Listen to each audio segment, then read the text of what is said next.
What the hell did CJ Stroud do to everybody? I don't know, man. I be Cali chill, I guess. Be a Zoomer.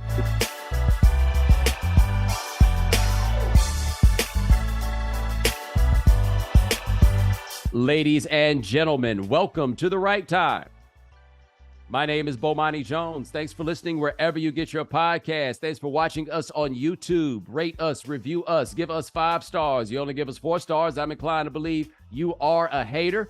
We have a guest joining us this week. First timer. Check him out at The Athletic. He'll be doing live draft coverage Thursday, Friday, and Saturday. Nate Tice, what's going on, man?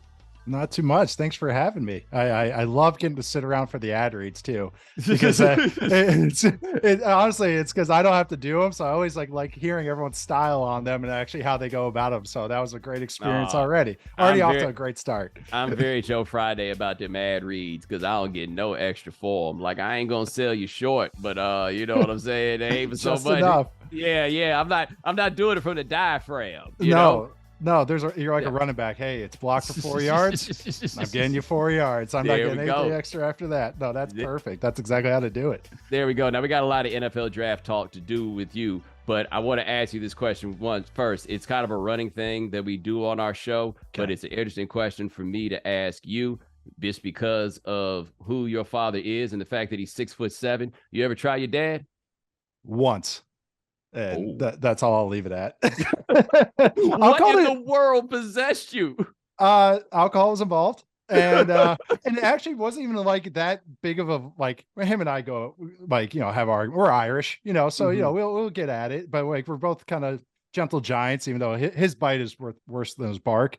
And there was just one time where he kind of was just it was over a dart game of all things, and he just poked me and just kept needling me, talking shit, and just went. And then I finally just had enough, bowed up on him, and I won't say it went well, but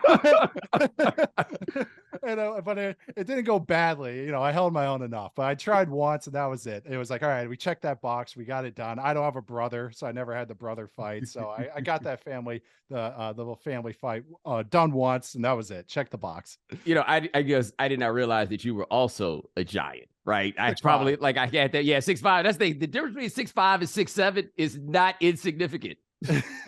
Well, that's the thing is I don't realize how tall I am because I grew up around my dad, and my mom's 5'2", so I was either gonna be 5'10" or 6'4", 6'5". There's no in between, and luckily I got the taller side. But I really, until I got older, I grew up in NFL locker rooms. I grew up around my dad, and as I got taller, even like short DBs were calling me Little Tice. So I was never like, oh, I'm tall, and then all of a sudden, really, I moved to the Bay Area for a couple of years, and that's when I was like, oh, I'm tall. I'm walking around San Fran and I can see it like 2 miles straight down. Like my visibility was high because I was just so much taller than everybody else there. So don't really realize how big I am until I start talking to other people. Yeah. And Nate's dad is Mike Tice, former head coach of the Vikings, who I always say is the one thing I say about him. I feel like he got a bad rap for saying the quiet part out loud, which was, we're going to throw the ball to Randy Moss every chance we get, guys. Why? Because I'm not stupid. That's why.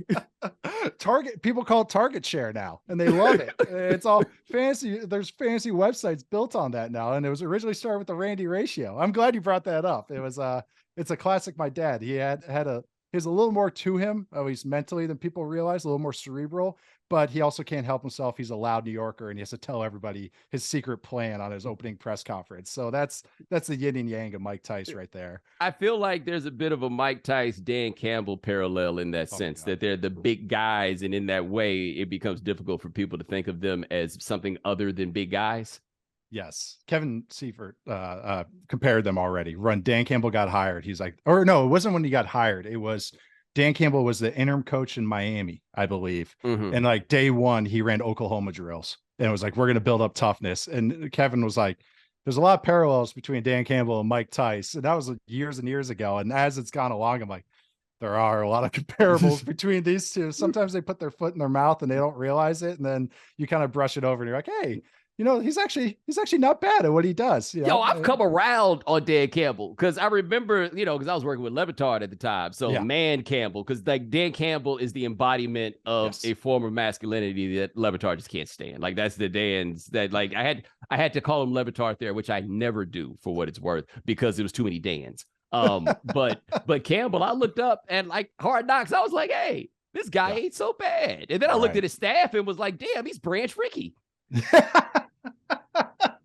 Oh, that's funny. That's funny. He's looking at the Indianapolis Clowns and just, he's scouting them, he's looking throughout the league.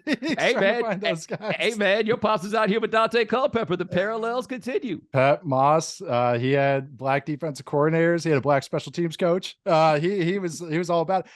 That's what having the pros of having a former player really matters, because a lot of them don't give a shit about all that. Like, they just it truly is hiring the best guy or guys they get along with. And I think that helps. They're not pulled part of that old boys network that the NFL is kind of littered with. And that's something I found out when I was going through the coaching ranks. I thought it was very normal that you play in the NFL for 14 years and then a year later you're an NFL coach. Like, that's just everybody's trajectory, right?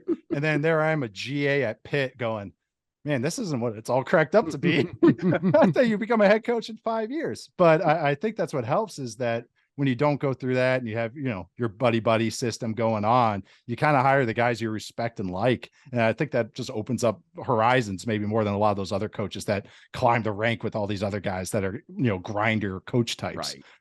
The best teams start with great talent, but finding the right people can be a challenge. Kind of like what happens each year in the NFL draft. When it comes to hiring for your business, ZipRecruiter can help you find the right candidates for your team fast, from healthcare to manufacturing to business services and more. And now you can try ZipRecruiter for free at ZipRecruiter.com/Bomani. ZipRecruiter sends your job to over 100 top job sites, but they don't stop there. With their powerful matching technology, ZipRecruiter scans thousands of resumes to find people with the right skills and experience for your job and actively invites them to apply. You can even add screening questions to your job listing so you can filter candidates and focus on the best ones. ZipRecruiter is so effective that 4 out of 5 employers who post on ZipRecruiter get a quality candidate within the first day. And right now, to try ZipRecruiter for free, my listeners can go to ZipRecruiter.com/Bomani.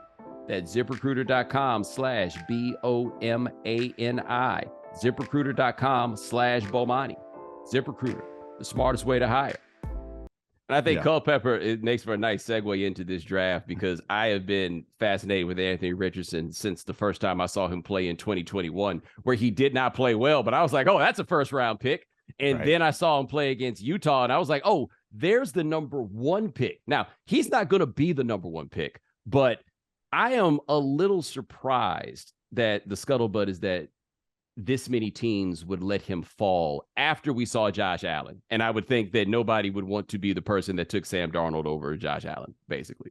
Yeah, I'm doing a video on him right now because I just want to cram it in right before the draft, get those 1,000 views on YouTube. And as I'm rewatching, this is like the 4th time I've rewatched these games, because I have to pull the clips now. Because again, I'm an idiot and I watch the games knowing I have to make a video, but don't save the plays. I have to put in the video. So I have to do it again.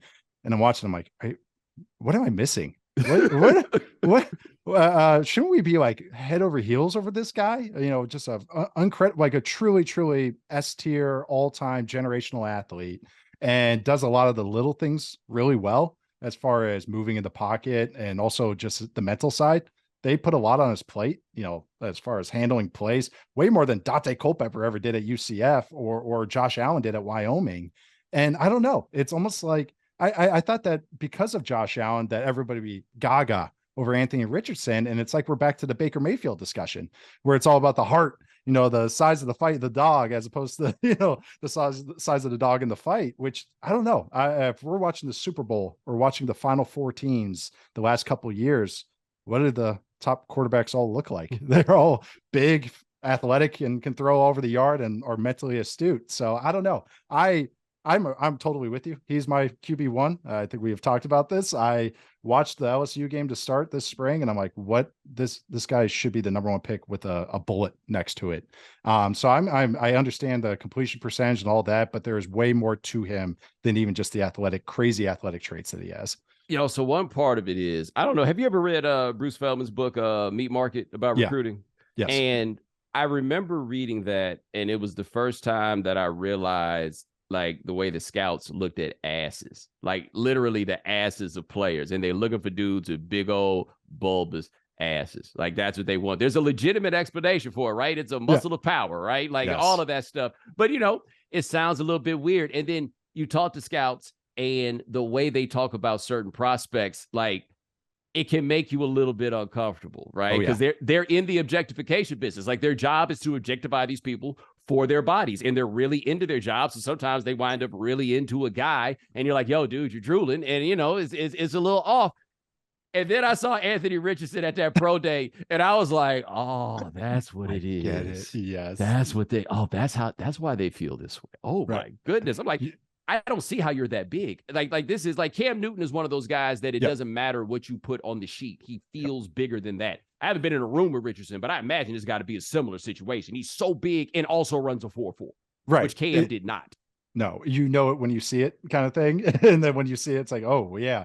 Yeah, you talk about bone thickness. The weirdest one is the weigh-ins at the combine. I've had to sit front row there, and the whole time I'm like, this is really weird, guys. There's 200 of us just staring at guys in shorts, and that's it. Tight, compression shorts, and we're just doing this and taking notes on it, which is just, there's a lot that like, can't you just give me the answers at the end? Or people like fight over the front row at the combine for the weigh-ins. Like they that's like a big deal. Yeah. Like when I was a low-level assistant, one of my first jobs, like my job before I got the job with the Falcons was to make sure we save the spots because there's no assigned seating at the weigh-ins, and it had to be in the front row. And not only had to be in the front row, it had to be the angle where you could see the guys before they walked up on the stage, so you can get that extra 5 seconds of looking to the guy's body. I was like, what can a picture do, guys? You get the results and you get the picture. So what else do we need about this? So when I was putting together the video, I was looking at, there's a website called Mock Draftable, and it's everybody's traits, the percentile, their arm length, and all this at their position. And you can look at, when comparing them to all quarterbacks, and Anthony Richardson's like 99th percentile weight, 99th percentile, or 96th percentile weight, 99th percentile broad jump, 99th percentile 40. But then you can click on athlete and compare him to all NFL prospects for everyone in the database. And the number one comparable athlete to Anthony Richardson is Khalil Mack. And so you have Khalil Mack playing quarterback, and he's actually smart and does all the polished things that good quarterbacks do. That's a one of a kind type player, and kind of really freaky when you think about it. Yeah. And I'm curious about this, as you've been around more people who do these evals, and the idea of smart is so amorphous, right? And, I feel like people can talk themselves into or out of whatever they want. So when you see a guy like specifically Richardson, like what are you seeing that makes you be like, oh, that dude gets it? That's a great question. It's really the pre-snap process is what I see. Like I have been lucky enough to, I was a quarterback. I played under a really good coach, Paul Christ, who became the head coach at Wisconsin, but he was my offensive coordinator. Other coaches that I was under, and also just my experience, like being a ball boy in high school and working under Scott Linehan, was I kind of can tell how each concept is. People think there's infinite amount of concepts that teams run. It's really just how you bucket it. It's a high-low, it's a progression read. And I won't get too much into it, but I can kind of tell when a quarterback is doing that the right way. It's 1, 2, 3. The timing is right. It's like a dance. All dropbacks, timing, route timing, and protections are all tied together. A 5-step timing has a certain amount of routes that can be run with that, and the protection is a certain way. 7 steps the same way, quick games the other way. And when you see something's a little off, okay, I have to reverse engineer. Was the quarterback late? Was the receiver running the wrong route? Was he wrong with the protection? And when I watch Richardson, there's so much where he takes his drop back and the ball's out in one hitch. So that means he knows where he's going with the right read. Okay, now when he comes off the right read, is it coming out on the second hitch? Or his eyes, I say his eyes, but really you're just looking at the helmet stripe. Is he going coast to coast when he's looking and progressing? If it's calm and going 1, 2 to 3, there's no concept known to man where a quarterback goes left to right, sideline to sideline. That just doesn't happen. So when you see a quarterback doing that, like a Zach Wilson, then you're like, oh shoot, that's scary. That means he's just guessing. Malik Willis was like that last year, which is why I've gotten frustrated when people have tried to go, oh, Anthony Richardson's just the next Malik Willis. It's like, no. There's nothing similar here. Nothing other than that they're good athletes. That is it. And on top of that, this is the pre-snap process, is protections and checks and all that. And in college, some quarterbacks get that responsibility and some just don't. The coaches are like, screw it, set it and forget it. Let's go. Florida gave Richardson the ability to trump the offensive line, meaning offensive line makes their point. We're going this way with the protection. Richardson can walk up and go, no, we're going this way to fix the play. This is something that NFL quarterbacks have to do. Like that is the next level quarterback play. And he's doing it as a redshirt sophomore who started less than 12 games. So that's where I'm like, that's some really intriguing polish that he's already showing. And it's in the 6th start. That's cool. That shows a lot of growth of what he can mentally handle. Now, for people on the idea of concepts that I'm just showing off because I finally learned this week what a concept is. And so I will put it in terms that the Madden players can understand. Like curl flat is a concept, right? Yeah. The wheel is a concept, right? It's like these ideas of these groupings of routes that happen that are, there ain't but so many ways that people mix those things up. Yep. Everybody has to be properly spaced. Right. You don't want two guys running into each other. You want vertical and horizontal spacing. Right. And that curl flat is basically to snuff out that corner, the cover 2 corner. Like you got to pick one of these guys. You decide which one, the one back here or the one up front. Either way. Put them in a bind. Put them in a bind. That's what it is. And people think it's just infinite. They're like, oh my God, this coach has 800 plays. It's like, no, he has 40 plays or 30 plays and he dresses them up in dozens of ways. But once you start to learn to bucket it, you kind of see the light and go, oh, okay, this guy isn't as smart as I thought he was, or this coach is smarter than I thought he was because of how they dress up those designs. Yeah. Now you mentioned Baker Mayfield, and I think like the Mayfield, Josh Allen comp, and again, I was the hugest Josh Allen skeptic, and I still don't think I was wrong for it. It's the most amazing, incredible improvement that I've ever seen, and now I love the dude. Like, but I did not expect that after that happened, that people would look at Richardson and be like, I don't know about that one. Right. But we're going with Bryce Young this year, and Bryce Young is a really, really, really, really, really good college quarterback. And I think that people have a tendency to think that some of the things that evaluators look at in terms of size are like lazy and just being biased, except this is a game where people knock each other around. Like big does matter. A game where you have to stand behind what are usually bigger people than you and have to do things that does matter. And I look at Bryce Young and I'm like, are we really sure about this? Because people seem really sure in a way that I find to be incredibly surprising. It's surprising me as well. Outside just the size stuff. And of course, he's a truly, truly historical outlier. He would be the first. And he weighed at the combine at 204. Let's be honest. He's probably 190, 192. He didn't weigh as pro day because that water weight didn't keep up for another 2 weeks. So when you look at him, he would be the first round quarterback under 200 pounds since Jim McMahon in 1982, I believe it was. Spent his career getting the hell knocked out of him. I have reservations with quarterbacks under 210. And I did research on it when Zach Wilson was coming out. He weighed in at 211 or 212, but you watch him on film at BYU and you're like, no way. Like you're 200 pounds tops. It's because they have injury history. Unless you are a true freak athlete. Lamar Jackson, Mike Vick were guys that were under 210 that did well. The third one, the other historical outlier was Mark Bulger of all the the guys under. Yeah, I know, which was not the name I expected to crop up when I did that study. But all the other ones had injury history, and that's where it's already scary. That's sub 210, much less sub 200.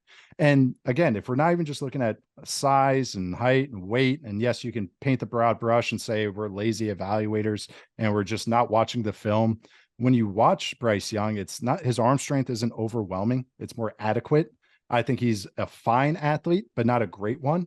He's got in comparisons to Russell Wilson and Kyler Murray. Those guys were legit baseball players that were drafted, and they have exceptional arms, very good arms that can throw the ball very deep balls and also drive on throws. And that's where Bryce Young is a great problem solver, but he creates a lot of his own problems. And that is a little scary for me when it's only going to get harder, faster, and bigger at the NFL level. So you have size, and what are your answers? Oh, you can create. Well, hopefully you have a little bit more because you don't have the arm strength to give you that room for error. You don't have the athletic ability to give you room for error. It's all down to your mental side and your creation. And that's just a scary package to put together when the guy weighs 195 pounds. Yeah, and you played with Russell Wilson in college. I covered him when he was at NC State. And one thing I will always remember is his very first game, because their roster was so depleted, they were thinking about having him return punts. No one would ever have Bryce Young return punts. Like that fine athlete thing and you and I talked about this off air about Baker Mayfield, who was a fine athlete for college, and it mattered in his collegiate performance, and he was incredibly accurate in college. But his level of college athlete, I feel very similarly about Vince Young, too. Like, your level of college athlete greatly outstripped where you were relative to your peers in the NFL. And if your game as a quarterback, you're used to just shaking these dudes off, and now these dudes are right there with you. Ooh, what do we do now? Right. How many times do we see Baker try to give the dirty leg and he just gets smoked because he's like trying to shake a guy and the guy's like, all right, I'll just close the space and knock you out. Like, okay, problem solved. I know you're not going against Kansas every week. You're going against the best of the best, and they're long and fast. And how many times we watch college basketball players get to the NBA and you're like, man, why wasn't Jim, what's his name? Buckets. I'm blanking on his name. Yeah, Fredette. Fredette. Why isn't he like just going off? It's like, yeah, because every guy is longer, faster, and just as skilled. So you have to have a lot of package. If you aren't an exceptional athlete, you better be a genius in all the other ways. And no, that's exactly it. If you're not an overwhelming athlete, it's how you win. And I think this is speaking to Bryce Young and Anthony Richardson, is I think a lot of people assume Anthony Richardson just wins with his legs and just goes, oh, he's a scramble and one read and done. And he's not. He only scrambles when he has to, and which is kind of funny. It's like, I wish you scrambled more, buddy. But then you watch Bryce Young and he gets into creation mode too early, and he's running out of LSU and he's making these highlight plays, and that's all great. And then I look at the LSU guys and it's like, that's a senior not playing in the NFL. That's a junior that's getting replaced by a transfer portal guy. You're not seeing these exceptional players. Of course, he's going to run away from them. So it's just that, again, room for error. That's what all these athletes have to find, and also find ways to win. And Bryce Young's is a little more limited than others, even if he is pretty good at the creation stuff. Man, that NFL level speed. I have not done an NFL game from the sideline, but I will never forget two moments in my life. One was 2005. I was covering, this is at Morehouse College. I was covering their homecoming, and I was on their sideline. And I just remember standing there and watching, like, it's basically a 1-lane freeway with cars going in both directions. And this is Division II football. And I'm just like, oh my God. Then I remember 3 years later, I'm working at the radio station in Raleigh, and Virginia Tech, when they were still like, Virginia Tech good. Yeah. They played against Carolina. And for the last drive of the game, I went to the sideline. And Mike Paulus, Greg Paulus's brother, who played at Duke, Mike Paulus was a top 50 national recruit at quarterback. He was a big deal. TJ Yates had gotten hurt, and they threw Paulus out there. And so we're talking about a redshirt freshman quarterback against a Bud Foster defense. And I just could not imagine how anybody was expected to make decisions in the time period that was allotted to him. And that's the Virginia Tech defense, right? Very good for what it was, but we're talking about Virginia Tech. Getting to the league, I just can't. And all these dudes are giant. Yeah. It's hard to fathom. The play I come back to is from the Super Bowl. I'm watching. I was there covering it this year. First time I broke my own rule. Originally, I was never going to go to the Super Bowl unless I was part of a team or my dad was part of a team. Well, my dad's retired. I work in media now, so I guess I could break that rule. And I watch. It's Patrick Mahomes and Jalen Hurts. Hurts isn't very tall, but he's freaking 230 and squats a house. Mahomes is bigger than people realize. He might be very tall, 6'2" and change, but he's 230.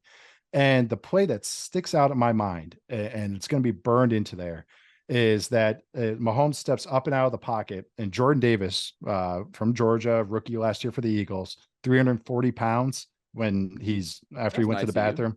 Yeah. Say again. That was nice of you. Yeah, I know, 340. I was kind of like 370 maybe. You watch him and he is jumping on top of Mahomes. Mahomes holds him off. He's falling to the ground and still gets the ball off to Kelsey. And you say, oh, well, that's Mahomes. It's when you watch a lot of these top guys, Josh Allen's a great example, but even a Burrow or Justin Herbert, or even a guy like Lamar, who's not as big, but of course is a freak athlete. You watch these guys, they get those throws off. They are not taking a sack there. Most guys, if that was Jimmy G or Baker or some of these other guys, the smaller guys of the league, the non-top 10 guys, that's a sack. That's a 4-yard loss. And now it's third and 14. Mahomes turned that into a first down. As he's getting hit from a 360 pounder, I just upped his weight a little bit, holding him off and getting the throw off sidearm. He completes a ball and makes a great play to Travis Kelsey. And that play is burning my brain because now for me, it's, can this quarterback I'm watching as a prospect do that? And I know that's one play I'm extrapolating a bunch, but that kind of like gives me a nice snapshot of what you're needed to do to play at a high level at the quarterback position. And that's what some of these guys can't. And that's what I'm worried that Bryce Young cannot do, is create those good plays when it should be a negative play. Well, one of those guys that at least we think is going to be strong enough to do what you describe as Will Levis. But like I said something on the podcast last week that I was just like, look, man, if these 4 guys are the 4 quarterbacks up top and the Will Levis is number 4, trust me, he's number 4. Apparently, however, now he's number 2 because it sounds like the Texans are going to take him. And I try to be careful about not being too critical of people that I haven't like really watched. Right. However, I feel like if the Texans are the only people that believe something, that's not good. Right. It's the one person that agrees with you and you're like, shit, yeah. I don't want that. Yeah. Like what is going on here? I think what his game and what he played in at Kentucky, I think a lot of NFL coaches, I wouldn't say personnel guys, but coaches, once they watched him, so their season ends and they start evaluating prospects for the draft. There's so many of these guys that are from the Shanahan offenses that are under center, a lot of play action and all that. They watch Will Levis and go, well, that translates. It's almost a lack of creativity. It's, oh, you write comedy? Okay, well, we're going to put you in a comedy movie. Like that's kind of how they go about it. And he kind of is typecasted as that. And I think that's where the appeal is. I think these guys watched Kentucky, watched him in these offenses and go, oh, I recognize that play. And if you look at who the Houston Texans offense coordinator is, it's Bobby Slowick, who was, a Shanahan guy. The head coach just came from San Francisco, D'Amico Ryans. Like, even though he has other experience, but those guys came from that offensive system. And I think that's where they're saying, if we have to choose a guy, we'll choose that guy because he does stuff that we ask him to do, as opposed to, can he do it? We're not sure. And then you leave that room for doubt. So I think that's where the appeal comes from. He's super tough, which I do like. And he is a good athlete, but he's blind as a bat as a runner. Like, he has no vision. He is a magnet for contact. I've never seen a guy. I feel bad for him in the pocket because he gets his head taken off all the time, but then he runs down the field. I'm like, go down, go down, go down, go down. And he runs right at the DB. It's like, the steering wheel breaks. He's the Bryce Harper of football. Like, that's exactly yeah, that's exactly how he plays. And so there's traits that you do like, but it's a little scary because he's also the oldest prospect of these top guys. Well, if we don't include Hendon Hooker, right. But he's only 2 months younger than Justin Fields. And people are still saying that he needs room to grow. And it's like, it's a little scary. If you're saying in a polished offense and that he still needs time to grow, okay, that's a little scary about where he could end up. Well, what are those Shanahan guys looking for? And the reason I ask that is I look at Kyle Shanahan's history with quarterbacks and nothing makes sense, right? Ever. Like, no, we're not going to take Patrick Mahomes or Deshaun Watson. We think we're going to get Kirk Cousins. Okay, now we're going to sink all this money in Jimmy Garoppolo. Nope, we're going to trade 3 first-round picks for Trey Lance. Up. Scratch that. Mr. Irrelevance got this. And I just can't figure out any rhyme or reason to, like, what it is that those guys look for. Someone the other day I was doing a show was like, the 49ers and Shanahan really look at S2 scores, and that's why they like Purdy. And I'm like, that works for them, but it doesn't work I wouldn't follow the same path that they do. I think what it is for them is they want you to be able to, and this is why a lot of coaches love Kirk Cousins. And even if he doesn't have that creativity but if you get him on a whiteboard and go, hey, draw up this concept and go through it, he will do it to a T. Exactly the coaching points, the timing, everything will be perfect. If you want a coaching clinic, you want Kirk Cousins to talk about every concept because he'll go through it.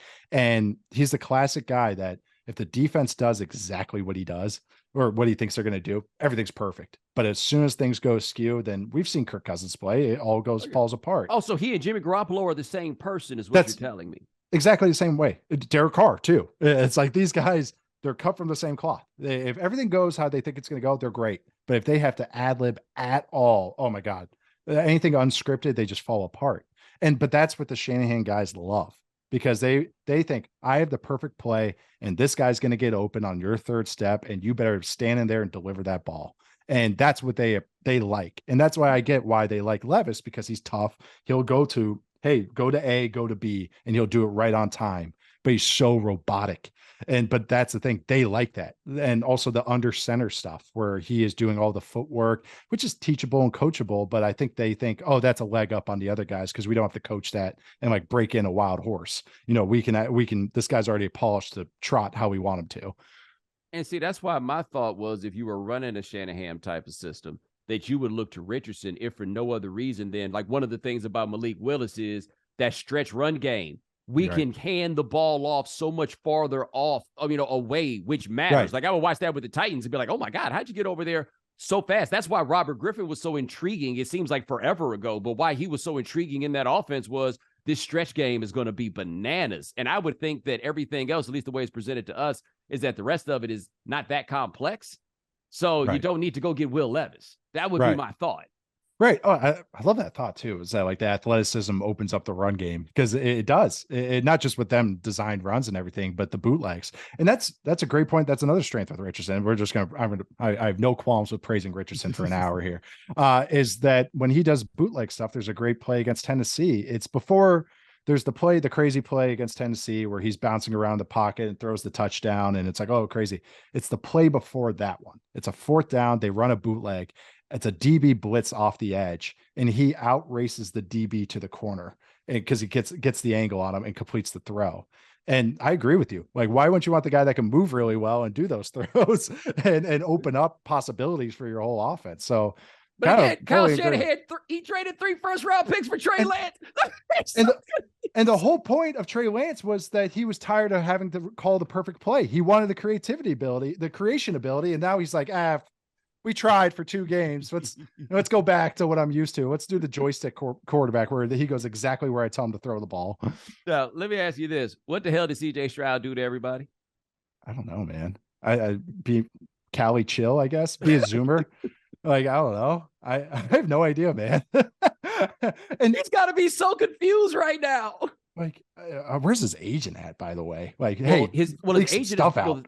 Well, the thing is, his agent is Mulgeta, and so there had been the hypothesis that the Texans didn't want him because of the history with Deshaun Watson. That's right. Like one thing I can say, his agent is good. Yeah, his agent is really, really good. Just look at the contract Deshaun got. Yes. But yeah, that's right. The Texans connection there. that kind of takes him off the board. It was like in Atlanta after with the Falcons. Virginia Tech guys were kind of taken off the board after a while. Yes. for certain reasons. But that, I don't know what Stroud did, because when you watch him, it's like this guy everybody should like this guy. He's accurate. He does everything on time. He's tough. And then the question marks were why he's a good athlete. Why isn't he using? And then he does it against Georgia and other games. Against Northwestern, he was obviously the best player on the field, even though he only threw for 60 yards. There was 60-mile-an-hour gust winds, and he said, "Screw it, I'm going to start running around." It's like this guy took the game into his hands, and he's tough. I don't know. I really don't know. He must be just he just must have bombed those interviews, or just somebody's he had one answer they didn't like. He's a cat guy instead of a dog guy, or something like that, or some stupid question he didn't answer correctly. But I don't know what he did, because his tape's really, really good.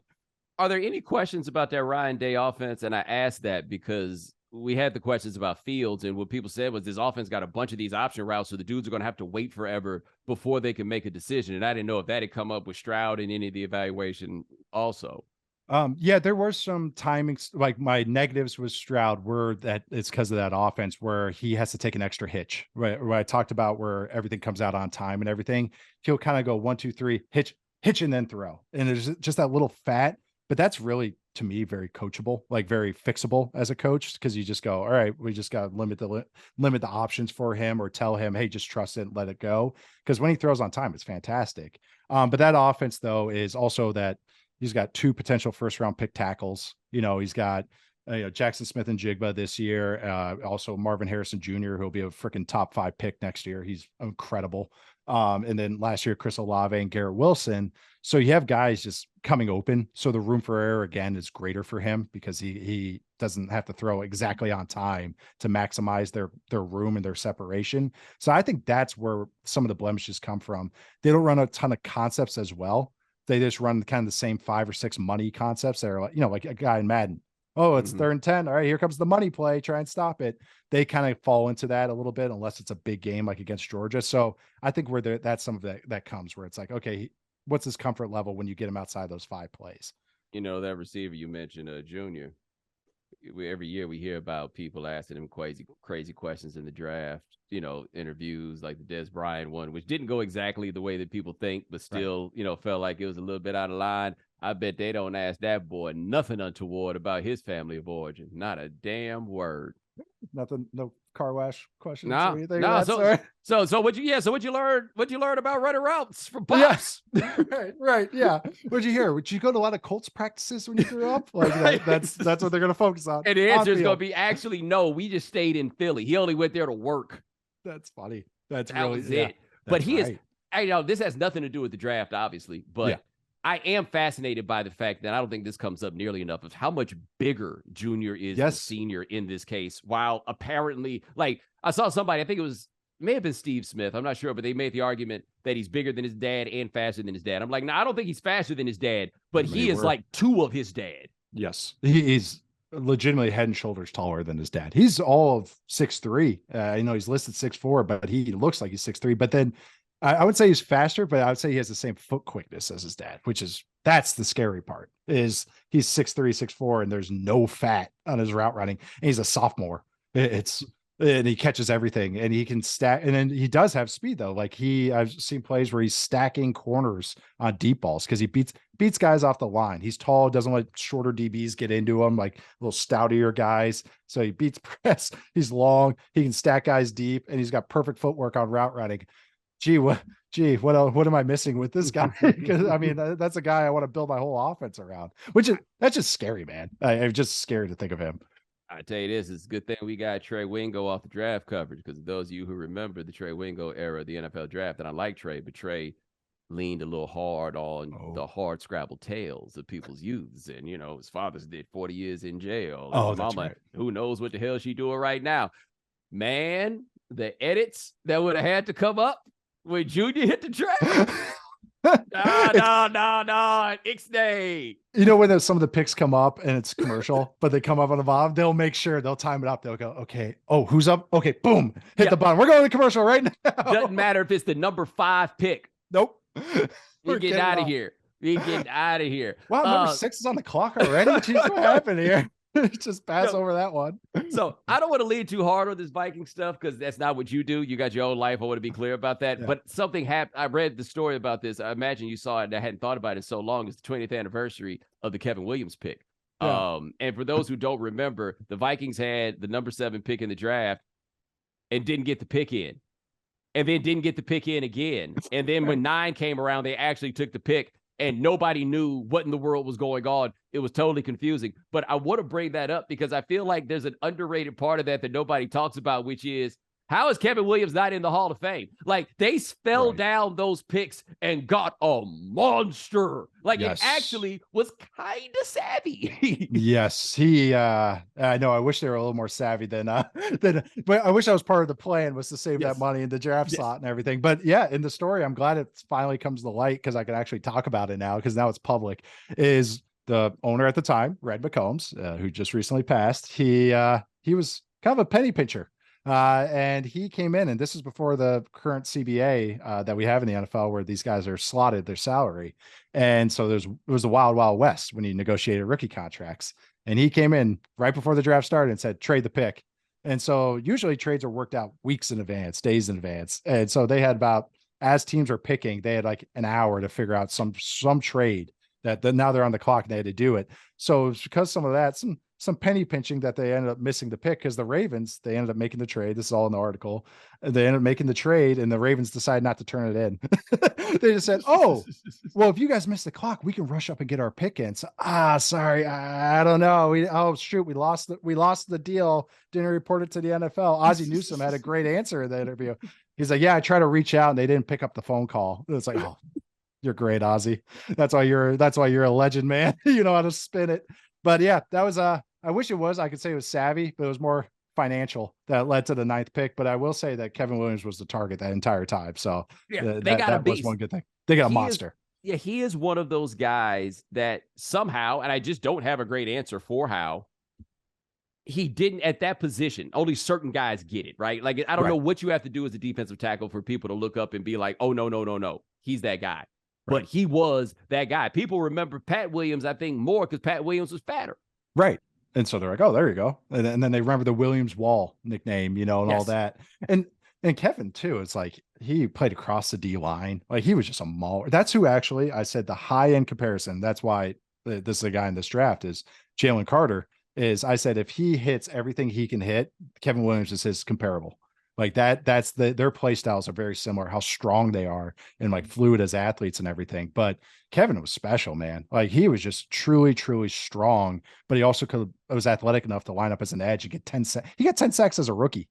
Like he was an all-time freak. I'm glad you're bringing him up because I love hyping up Kevin Williams. He was an all-decade player and people like forget about it. That's what I'm saying. Like all the all-decade guys eventually get into the Hall of Fame. Yes. Right. But I don't know how that's the one that just kind of slipped out of people's minds. Like he got all the first team all. That's not like he wasn't getting the first team all pros. It's not like he wasn't getting the accolades.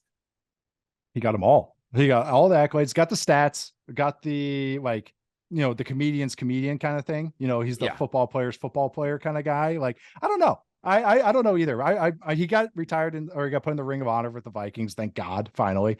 But that's something I'm waiting for too. He's also lost a bunch of weight. He's like a classic guy. Like his head size is the same though, but his body is like so much smaller, so it looks a little off when I see him. But I agree. I'm glad you're hyping this up. But yeah, what's Kevin Williams for Hall of Fame? Like, let's pound the table for this. I'm all about this. Let's make it happen. I want to ask you this: you are going to the draft, which is in Kansas City this year.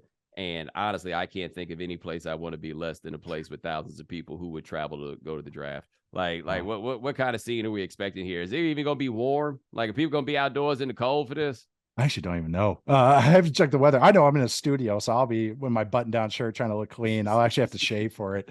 I thought that last year when it's kind of mean, but here we go. My wife was working, she worked at a casino job on the Strip. I should say casino job at a casino. She was in convention sales. She was working at Fontainebleau, which is about to open this year. And the draft comes in last year. And at the time she's working at MGM and, I think they said 500,000 people or 400,000 and change came to Vegas last year. And when she was working at MGM at the time, they're all like, we're expecting a lot of our Bellagio's to sell out, the big time casinos. The Wynn said they didn't sell out at all. And I said to my wife, I go, what type of people travel for the draft, right? I think Circus is probably sold out.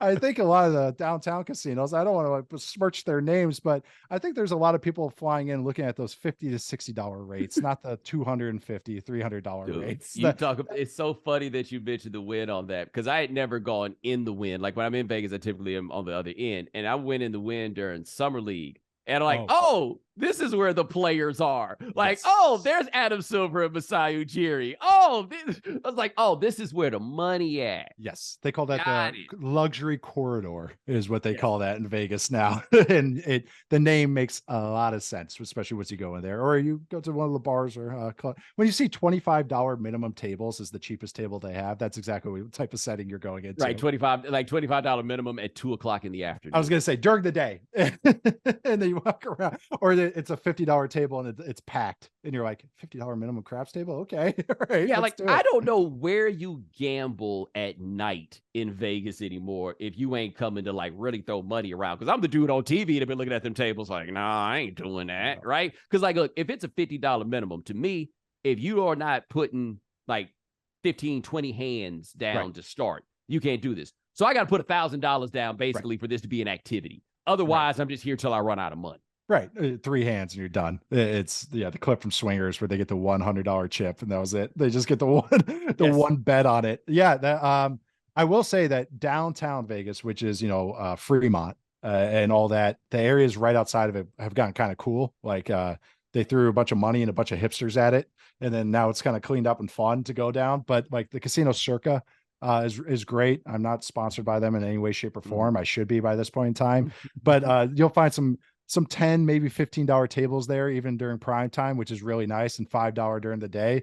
I like to gamble, but that's the thing. I like it to be a time waster, not it's more about the time spent there. And usually you have to win to do that. But even if when I'm losing, I hopefully get at least a half hour out of my gambling experience. That's what I'm saying. I'm not here to make a profit because honestly, that's stupid. right? Like if this was about you making a profit, it wouldn't be a casino. It certainly wouldn't have such fancy lights. Like that's not how this works. The I feel city like wouldn't exist. right. I feel like if I put $200 down, I am paying for $200 of fun.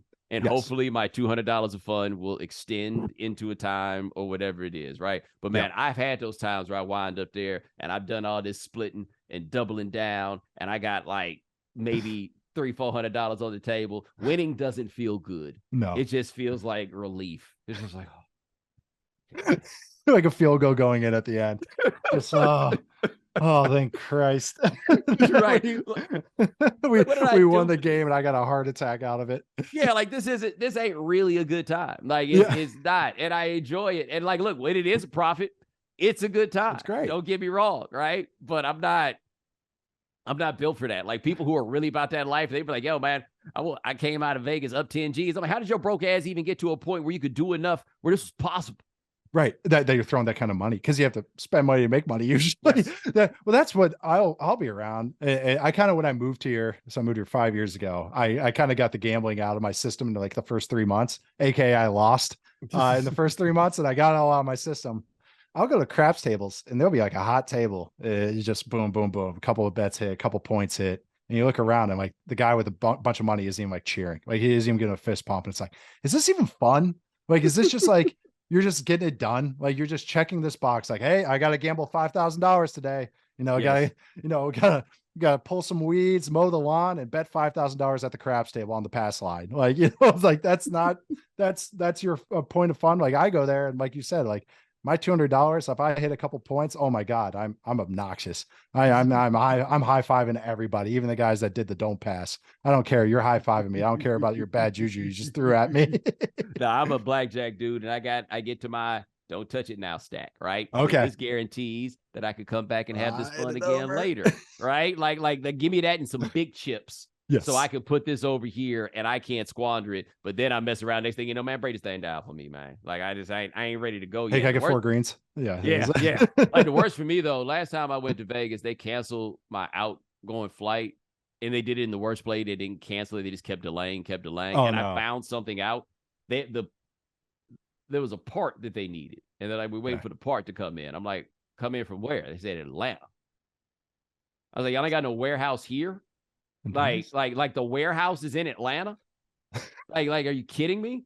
But there's no way to kill time in Vegas that does not like you just going back to the table. You're going right straight, or the slot machine at the airport that you could just say, you just hear that wheel of fortune. You're like, oh, right. Where's that at? Oh, it's right next to Hudson News. Yeah, follow the cigarette smoke, and it'll get you right to the slot machines. But I just remember I couldn't get on another flight to the red eye. And it was just like, man, brutal. I just hope this goes well for me because I don't have anything to do but gamble. That's absolutely brutal. I now have the flip side where I fly back into Vegas and I'm going home, but everyone else on my flight's already like half drunk or fully drunk, and they're yelling, 25 minutes on our flight, and we're entering Las Vegas. So you got the 3 idiots in the back going, Vegas! And then I'm like, I just want to get home. I got my headphones up. I'm like, sweatshirt, hoodie up. Like, no, I look like the Unabomber when I fly. But that's exactly it with Vegas too, is that they just try to do everything possible to make you walk through the casinos, walk through all the noise, all the lights, just to throw down, even if it's a $5 bet, a $10 bet. Hey, have you heard about our sports betting app? Yeah, it's super simple to sign up for. And we got a $50 bonus thrown in. It's like, just lights and temptation thrown at you in every way, shape, and form. Yep, and I'm here for it. I admit. I know, right? Like it's like, okay, hey, twist them off, you twist them off, you twist them off. I grew up around the horse track. My dad's huge into horse racing, so it was like this. Like you said, that cigarette smoke. That's almost like feels like home a little bit. Feels like Emerald Downs in Seattle or Churchill or Lexington or something of that sort. Oak Lawn in Arkansas. Like it feels like one of those spots. Oh, it's bad. It's really bad. I'd be like the youngest person there by 30 years, like all the time. I used to go with my aunt, who also coincidentally smoked a lot of cigarettes. But my mom was from Oklahoma City, and there's just not a lot of things to do in Oklahoma City. So they would just take me to the track, and we just go bet $2 on this, bet $2 on that. Little money because they are thrifty people. But that's what we do. We $5 show bet. That's right. I'd go there, and it would. I mean, definitely youngest person on the scene every time. But of course, I was 8, so you would like hope that I would be the youngest person. Yeah, it's one of those where looking back, it was like, wow, like I knew how to read the form when I was like 9 or 10 and knew, like what the testing numbers are and the workout numbers meant and what odds changes meant, knew what pari-mutuel betting was and why when people came up to my dad and said, "Why? Oh, you can bet on horses?" And it's like, well, it's pari-mutuel betting. It's not sports betting. So that's why. Have you ever looked up why, like NFL types can bet on horses, but couldn't bet on sports before? No. Well, look at the family history of the Runas and the Maras. And I did know about the Rudies. I did know about the Rudies. And look who owns a couple of horse tracks around the country. And yeah, once you piece that together, you're like, oh, that's why horse racing was always okay, but sports betting was not. Did you read that series in the Pittsburgh paper a few months ago about the Rooney family? No. Oh, I got to find you the links. Oh, please do. It is. Well, it's two things that are interesting. One, the Rooneys are like Bizarro World, where the second generation ownership was the one that cleaned things up. Yep. And the reason was the first generation ownership was just a little too busy doing other stuff. I'm excited to see what other stuff. I think I know what it is, but I'm excited to see what it is. It rhymes with Schmeckets. Like it was just explicitly that he was the rackets man. Yep. No mystery to it. Sports Sookie, that's something that rhymes with fob. It is decidedly Pittsburgh. Like that's the other part of it too. Like it is very grimy Rust Belt underworld, but it is amazing how since the Steelers got good, because people forget the Steelers were awful until they were good. Once they got good, they became a venerable family, but it's not because of the first generation. Yeah. The second one's the one that came in and made things happen. And they're all named Dan and Art. So I got to remember which one's which. Yes. Yes. Yeah, one of them. But yeah, that doesn't surprise me in the slightest. Looking at the founding of the NFL is really, really interesting to look at. Oh, there's a lot of New York connections here. Wow. A lot of Italian last names.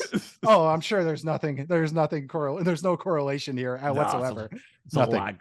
I wish those stories are way more fun than what they give us. Way more. Like what I love about college sports is you are of Midwestern college sports, which operates one way. I'm from the South. It's grindy, and that's what makes it fun. Yes. Or when my 2 years living in Atlanta, I always say Atlanta, but it's Buford, Georgia, which is a whole different place. And the second question everyone asked you, what's your name? And then second question was, who do you cheer for? And after a while, I realized they meant college football. Mm-hmm. And that was I grew up around the NFL my whole life. So I was never really a true college guy. Maryland basketball, my dad's a Terp, didn't graduate, but he was a Terp. And so around Gary Williams and Steve Francis and those teams, I was like, all about Maryland hoops. But college football was never kind of that for me. University of Minnesota wasn't great. Maryland had a couple nice years under Fridge and all that, but it was kind of never that. And then really going to Wisconsin, GAing at Pitt, and then move those 2 years in the South. And that's when it's it all clicked for me. I was like, oh, this is a lifestyle for you guys. This is not just a fun thing to put on Saturdays to wait till the NFL. This is truly, truly your guys' lives. I'm going to drop people one random factoid because we're coming to the end and have taken enough of your time, and I appreciate you. I just happened to be on a wiki binge, and I saw, speaking of Pitt, I don't know why I wound up looking up the 1980 Pittsburgh Panthers. That was a college team with 4 Hall of Fame players. Yes. Where one of the Hall of Fame players was the other defensive end. That is the craziest thing I've ever seen. 2 Hall of Fame linemen, 2 Hall of Fame offensive linemen, 2 Hall of Fame defensive linemen, and Dan Marino. Yep. And one Hall of Fame defensive lineman. The other defensive lineman was maybe the best college defensive end of all time. Hugh Green. Because he and Ricky Jackson.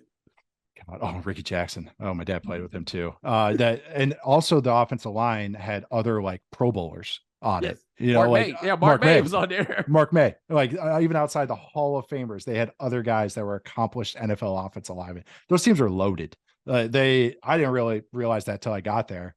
And when my dad he got recruited by them, and he was telling me some old stories, and they had some thrifty hands.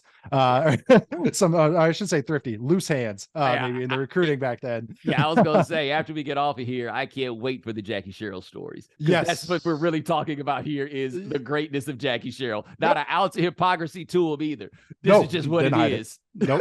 And you want to know why my dad didn't consider Pitt? When Jackie went back down south, and that's when he was like, "Oh, I'm not interested in Pitt anymore."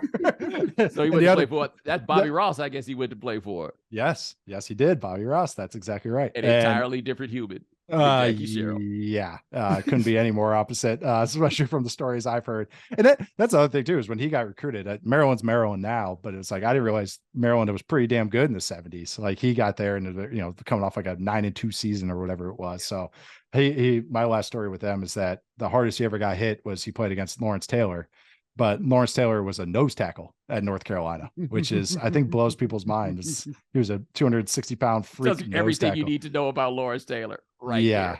And my dad said he got hit by him, and it's the only time in his life that he said, I wanted to die. Like I got hit, my sternum felt like it caved in, and I wanted to die. But that just speaks to Lawrence Taylor. Just imagine lining up across from Lawrence Taylor before anybody really knew what this was. Right. You know what I mean? Like, hey, North Carolina, they say they've got this guy to watch out for. I guess we're going to see. Yeah. Or like, Bruce Smith at Virginia Tech. Like, right. Or like Pep at Carolina. Like the idea that Julius Peppers is probably the second best defensive lineman that school had. Yeah. Because the other one's LT. And the second freakiest one. not even the freakiest defensive player that's played there. The second freakiest player that's played there, which is absurd. Oh, yeah, God. Like you played on the Final Four basketball team. Yeah. Really neat. Anyway, Lawrence Taylor. Pretty good, right? You ought to beat him. Man, that's funny. That is Nate Tice. Check him out at The Athletic. Does great work covering the NFL. Check out his coverage of the NFL Draft. He'll be covering the NFL Draft Thursday through Saturday, doing live shows for The Athletic. But, man, I appreciate you joining us. Thank you so much for having me. This is a ton of fun. Dude, man, no problem. And ladies and gentlemen, thanks so much for joining us here on The Right Time. Thanks for watching us on YouTube. Parker Owens, Dan Stancic, and Adi Khan handling everything behind the scenes. Thank you, gentlemen. Remember, follow The Right Time. Rate us, review us, give us 5 stars. You only give us 4 stars, I'm inclined to believe you are a hater. And we'll talk to you guys in a couple of days. Take it easy. Thanks for checking out The Right Time with Bomani Jones podcast. You can listen or follow on the ESPN app or wherever you listen to podcasts. The Right Time with Bomani Jones.